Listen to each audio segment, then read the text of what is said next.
Seja bem-vindo a GeoPapers. Aqui a gente te ensina como se manter atualizado em ginecologia e obstetrícia, mesmo que você tenha pouco tempo para estudar. Eu sou o Jader Burtê. Eu sou o Fabiano Serra. E hoje a gente vai falar sobre um tema que é bem comum no nosso dia a dia, bem frequente aí em quem atende posto de saúde, ambulatório, consultório privado, que são aqueles temas típicos, clássicos, né, e dúvidas que a gente costuma ter aí no pré-natal em relação a níveis de hemoglobina, suplementação vitamínica, vacinação, né? Quando que a gente tem que recomendar, né, suplementação de ferro, como é que a gente vai abordar, na verdade, tudo isso no dia a dia de consultório? Jader, isso é muito importante porque isso garante uma boa assistência pré-natal às nossas pacientes. Então a gente tem que entender que realmente a suplementação é algo importante, mas a gente tem que suplementar aquilo que a gente também tem evidência. Não dá para ficar jogando um monte de coisa na gestante sem que a gente tenha uma evidência específica para isso. Primeira coisa que eu quero te perguntar é em relação aos níveis de hemoglobina, né? A gente sabe que o hemograma faz parte, né, dos exames ali de primeira consulta de pré-natal, a gente pede, né, um hemograma para paciente. Qual que é o valor considerado como normal da hemoglobina para as gestantes?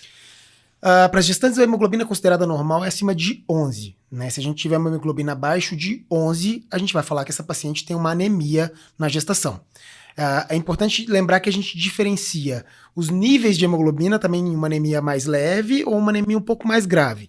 Então, se ela tiver uma hemoglobina entre 9 e 11, a gente vai falar que é uma anemia um pouco mais leve, e abaixo de 9, a gente vai ter um pouquinho mais de cautela. Perfeito, então acho que é importante a gente saber, né, esse ponto de corte aí, que é 11, que às vezes a gente pensa assim, mas é mais baixo, né, porque claro, a gente sabe que existe, né, aquela hemodiluição durante a gestação, porque aumenta a volemia em 50% e em contrapartida, na verdade, a produção de hemácias aumenta também, mas aumenta em 30%, né? Isso aí. Então, é importante a gente saber esse valor aí de referência. É a famosa anemia dilucional, né? Então, a gente tem uma diluição realmente do sangue, dos compostos celulares do sangue, por isso a gente tem essa anemia dilucional, que a gente considera na gestante de 11. Hemoglobina. E quando que a gente indica suplementação de ferro na gestação? Com quais doses que a gente indica, né? E quando que ela vai estar indicada? Primeiro, é sempre. Desde o começo da gestação a gente inicia a suplementação de ferro, tá? Então isso é uma coisa que mudou recentemente, é importante dizer para você que está ouvindo, né, a gente aqui, que realmente agora o ferro é suplementado desde o começo da gestação. Quanto que a gente faz de ferro como suplementação profilática, né? 30 a 40 miligramas de ferro elementar. E por que eu vou falar de ferro elementar? Existem uma imensidade gigantesca, né, de preparados comerciais, né? De sais de ferro mesmo, né? É. De sais de ferro aí no mercado. Então a gente tem que olhar para o sal de ferro que a gente tem e ver quanto que ele disponibiliza de ferro elementar. E o nosso cálculo vai ser baseado na quantidade de ferro elementar disponibilizada. Lembrando que para a profilaxia seria 30 a 40 miligramas de ferro elementar durante toda a gestação e ali por pelo menos 60 a 90 dias pós-parto. Perfeito, ótimo. Acho que é bem importante a gente colocar isso, né? Porque às vezes o pessoal acha, não, eu só vou começar a suplementar depois de 20 semanas, né? Como tinha, né, essa diretriz mais antiga, né, anterior. É importante lembrar isso, né? Que realmente faz parte. E para quem está no consultório privado, Jader, hoje existe um ferro que é um ferro lipossomal. Ele causa menos desconforto gastrointestinal. Então é uma coisa interessante também para avisar para quem tem condição aí, eventualmente comprar esse ferro, às vezes ele é melhor, tá? Porque ele dá menos desconforto. E como é que se prescreve ele? Então, normalmente ele vem em cápsulas, né? E aí a gente também tem que olhar quanto de ferro disponibiliza ali, de ferro elementar. Então nós vamos nos basear nisso para prescrição. Tá? E uma coisa que é interessante é que quando a gente entra com sais de ferro, os tradicionais, às vezes se a gente tiver que suplementar níveis maiores, por conta às vezes de uma anemia, a gente deve entrar em quantidades pequenas até a paciente se adaptar um pouquinho e vai aumentando gradativamente de acordo com a adaptação da paciente. E existe alguma outra suplementação que é necessária, que é indicada na gestação, além do ferro? Existe o ácido fólico, que é preconizado, né? A gente também deve iniciar o ácido fólico por 3 meses antes da mulher engravidar, e ele vai ser utilizado por toda a gestação. Outra mudança, você que está nos ouvindo aí, é outra mudança, também agora não se para mais no fim do primeiro trimestre, o ácido fólico ele deve ser suplementado por toda a gestação. E aí a dose preconizada é de 400 a 800 microgramas, né? Essa é a dose preconizada de ácido fólico. Então a gente deve fazer sim essa suplementação. Uma outra vitamina que eu acho que vale a pena a gente comentar é a vitamina D, Jader. Porque isso, quando a gente lê os manuais da Febrasgo, a Febrasgo orienta a suplementação de vitamina D quando a paciente tem uma ingesta adequada de alimentos que contenham vitamina D, mas além de tudo, que tem uma exposição solar adequada e aí não produz a vitamina D de forma suficiente, e aí naqueles casos em que não há essa produção, a gente deve também suplementar a vitamina D, porque existe um benefício também para o feto. Perfeito, ótimo. A gente sabe que existe uma grande, eu diria que assim, disponibilização, né, de preparados comerciais com outras coisas, né? A gente vê às vezes as gestantes usando, né, suplementação de iodo, né? Existe várias outras vitaminas aí, né? Que às vezes acabam sendo repostas, mas é importante a gente saber, né? Que não tem ainda uma evidência robusta, né? Que diga, não, realmente eu preciso, né? Suplementar, além, obviamente, né? Do ferro, né? Além da vitamina D, né? E além do ácido fólico, obviamente, né? Uma coisa que eu acho interessante falar também é sobre o tratamento da anemia, né? A gente falou de suplementação, mas a gente tem que pensar no tratamento da anemia ferropriva, por exemplo, né, Jader? Então, aquelas pacientes que têm microcitose, né, que têm a hipocromia, além da anemia, a gente deve iniciar o tratamento com ferro, né, também. Então, a gente falou do ferro profilático, acho que vale a pena a gente complementar agora com o tratamento do ferro, né? E o tratamento, nesses casos, a gente vai usar de 160 a 200 miligramas de ferro elementar ao dia. Gente, isso é coisa pra caramba de comprimido. Então, na hora do cálculo, vocês vão achar esquisito, mas tem que calcular direito mesmo. Porque, geralmente, 150 miligramas ali de sulfato ferroso vai dar 30 miligramas de ferro elementar. Então, imagina quanto de sulfato ferroso eu vou precisar para realmente dar a dose de ferro diária necessária para essa paciente. Mas quando que a gente faz suplementação de ferro oral? Quando a gente tem uma hemoglobina entre 9 e 11. Você lembra que eu falei que são casos mais leves, né? Que a gente poderia utilizar suplementação via oral. Mas quando eu tenho uma paciente que tem, por exemplo, mais do que 14 semanas e uma hemoglobina menor do que 9, nesses casos a gente suplementa com ferro endovenoso. Tá? Então, a gente pode suplementar com ferro endovenoso nesses casos. Mas por que tem que ter mais do que 14 semanas, Jader? Porque a gente ainda não tem estudos que demonstrem segurança de utilizar a suplementação de ferro endovenoso nas pacientes de primeiro trimestre. É por isso que a gente opta por iniciar ali a partir do segundo trimestre.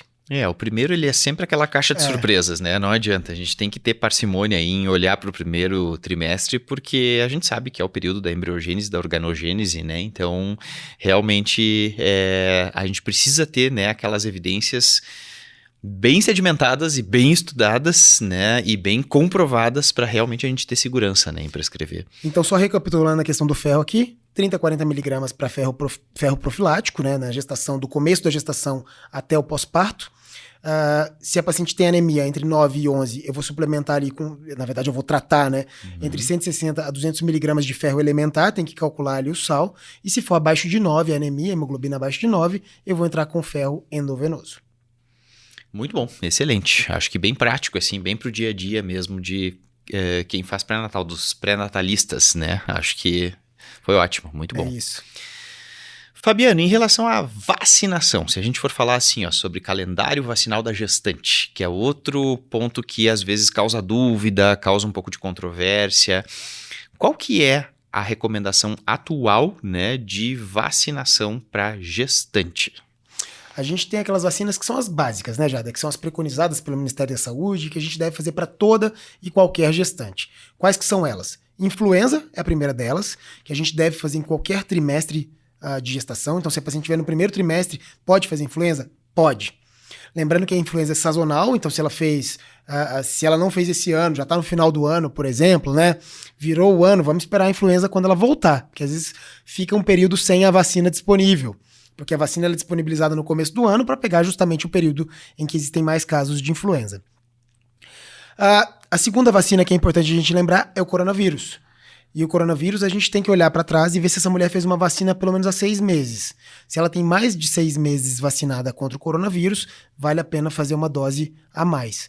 Às vezes não dá para acompanhar, a mulher parou na 2ª dose de vacina contra o coronavírus, isso não significa que ela tem que autorizar e chegar na 5ª dose de coronavírus. Ela vai só tomar uma dose que a gente considera uma dose de reforço aí, para ela passar bem o resto da gestação.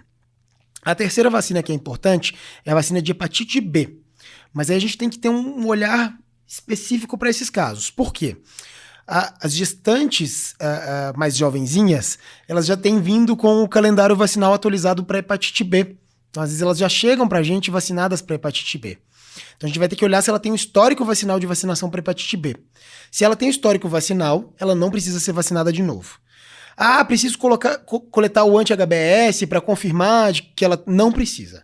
Se ela tem história de vacinação, eu não preciso coletar anti-HBS e não preciso realizar nova vacinação. Se ela não tem histórico vacinal ou o histórico vacinal é desconhecido, aí vai depender, né? Eu tenho uma facilidade de coletar o exame? Se eu tenho uma facilidade de coletar o exame, eu posso coletar o anti-HBS e ver se ela tem imunidade. Se eu não tenho, a orientação na prática é vacinar. Porque no dia a dia é muito mais fácil a gente vacinar uma gestante que a gente não sabe se vacinou do que postergar essa mulher acabar não sendo vacinada, tá? A gente até preocupa mais com o anti-HBS naquelas pacientes que têm mais risco de exposição, tá? Então aquelas pacientes que têm alguma relação e um risco maior para contrair a hepatite B. Então nesses casos a gente se preocupa mais com o anti-HBS. Para a população geral não existe essa recomendação. Não vacinou, eu vou fazer vacina de hepatite B. E a 4ª vacina, e talvez uma das mais comentadas sempre, é a vacina de DTPA, difteria, tétano e coqueluche, né, coqueluche acelular. Por que essa vacina foi introduzida no calendário vacinal? Essa vacina ela veio para prevenir os casos de coqueluche no período neonatal. Né? Então a gente estava tendo muitos casos de óbito neonatal por coqueluche e descobriu-se que quando a gente vacina essas mulheres no pré-natal, a gente garante uma proteção a esses recém-nascidos. E quando que essa vacina deve ser realizada? Então, ao contrário das outras 3 que eu falei até agora, que pode ser vacinação em qualquer trimestre, a DTPA ela vai ser aplicada a partir da 20ª semana de gestação. O mais precocemente possível, perto da 20ª semana de gestação. Mas ela chegou com 30 e tantas semanas, não vacinou de DTPA, ela pode vacinar até 45 dias pós-parto. Isso também vai garantir proteção para esse recém-nascido, porque na maioria das vezes a mulher vai amamentar e vai passar anticorpos também para esse recém-nascido.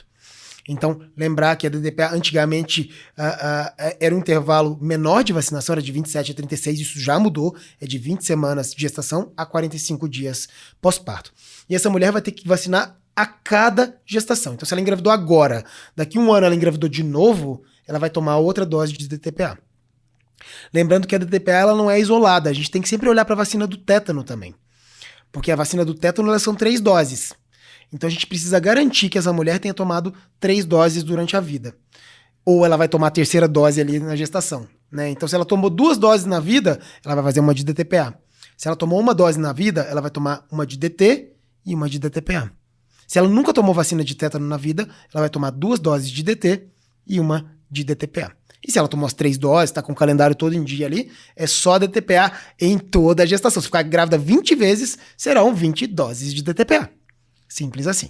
Perfeito, é importante lembrar disso, né? Porque esse é o fator que gera confusão. Às vezes o pessoal pensa muito no tétano, né? E esquece da coqueluche, que o objetivo é realmente a gente proteger o RN, né? É isso, então, mas não deu prazo de novo para vacinar do tétano. Não é assim, gente. Não é isso, Não é isso. O objetivo ali é a prevenção da doença mesmo da coqueluche. Ótimo, excelente. Acho que uma coisa bem prática, né? Acho que a gente conseguiu focar bem aí no dia a dia mesmo, aí de consultório. Eu sempre digo que a gente trabalha em várias esferas, né? A gente trabalha em atualização, a gente trabalha em diretrizes, a gente trabalha em preparação para a prova e a gente também trabalha em dia a dia, né? De consultório, de ambulatório, de posto de saúde. Acho que ficou bem prático mesmo para quem tá aí atendendo no nosso dia a dia. É isso, é o basicão de suplementação e de vacinação, que são super importantes na assistência pré-natal. Eu diria que são primordiais mesmo numa boa assistência pré-natal. Você pode até avaliar se o cara foi bom médico ou não, baseado nas vacinas que ele ofereceu para paciente e também na suplementação, se ela foi adequada ou não. Excelente, muito bom.